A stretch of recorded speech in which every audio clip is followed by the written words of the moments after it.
Si tu veux être le type à l'école qui donne l'impression de rien branler, mais qui quand même a toujours les meilleures notes, ou tout simplement être le mec qui réussit facilement ce qu'il entreprend, comme si cela n'avait aucun secret pour lui, tu es sur la bonne vidéo.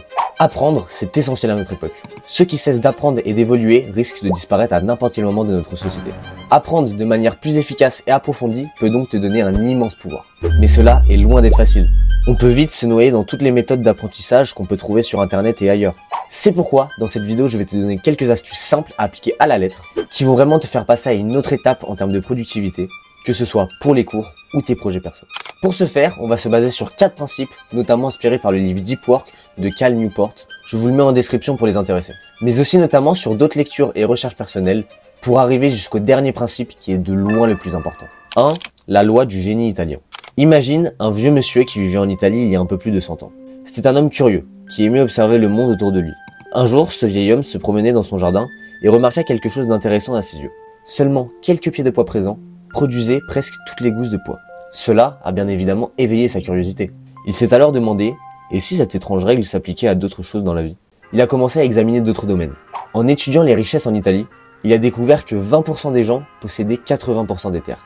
De même pour l'argent. Et il s'est rendu compte que ce schéma n'était pas unique. Il apparaissait dans plein de domaines. Seulement quelques efforts donnent la plupart des résultats. Et quelques personnes causent la majorité des problèmes ou des réussites. C'est ainsi que Vilfredo Pareto a formulé la loi que l'on appelle plus communément aujourd'hui la loi de Pareto ou la règle du 80-20. Elle dit simplement que, dans bien des cas, 20% des causes produisent 80% des effets. Que ce soit les élèves qui ont les meilleures notes, les sportifs qui deviennent champions, les vêtements que tu portes le plus souvent, ou ce que tu manges au quotidien, Pareto a découvert que ce principe était partout. C'est pour ça que ce principe est primordial. Car pour mieux apprendre que les autres, il faut savoir quoi apprendre de plus efficace et sélectionner les domaines les plus fructueux qui bâtiront tes connaissances. On a tous 24 heures dans une journée.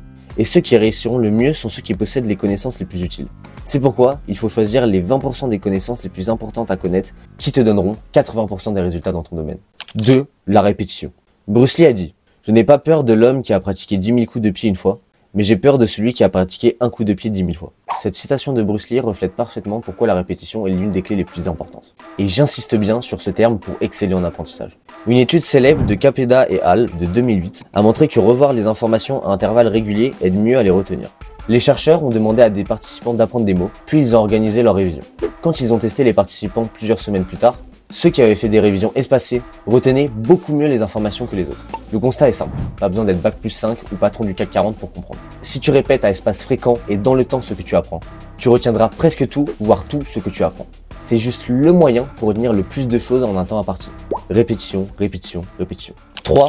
Aimer réellement ce qu'on apprend. Dans le livre très célèbre de James Clear, Atomic Habits, il nous est dit que pour qu'une habitude soit répétée, elle doit être la plus plaisante possible. On peut donc en déduire directement que pour rendre l'habitude de travailler efficacement le plus facile possible, il faut la rendre la plus plaisante qu'il soit. C'est pour cela que tout simplement, l'un des moyens d'apprendre mieux que 99% de la population, c'est d'étudier des sujets qui nous passionnent vraiment.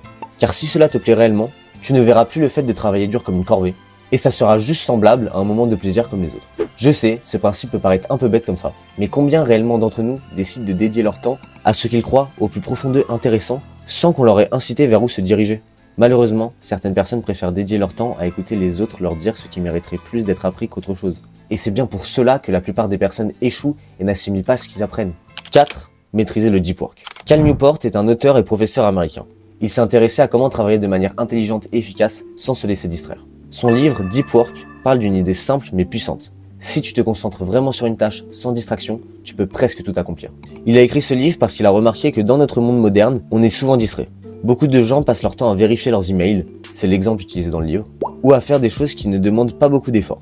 Mais malheureusement, la conséquence de tout ça, c'est que ça les empêche de vraiment avancer dans ce qui est important pour eux. Pour résumer le livre Deep Work de Cal Newport, voici les idées les plus importantes à retenir. Pour maîtriser le Deep Work, il faut commencer par bloquer son temps de travail à l'avance en sessions. Commence petit si tu n'es pas habitué, genre 30 minutes, et augmente au fur et à mesure. Enlevez toutes les distractions inimaginables qui t'entourent, comme son téléphone par exemple, pour être 100% focus sur la tâche à accomplir. Et se fixer un but précis. Une tâche précise à accomplir à ta session pour te donner un cap à suivre tout au long de ton travail.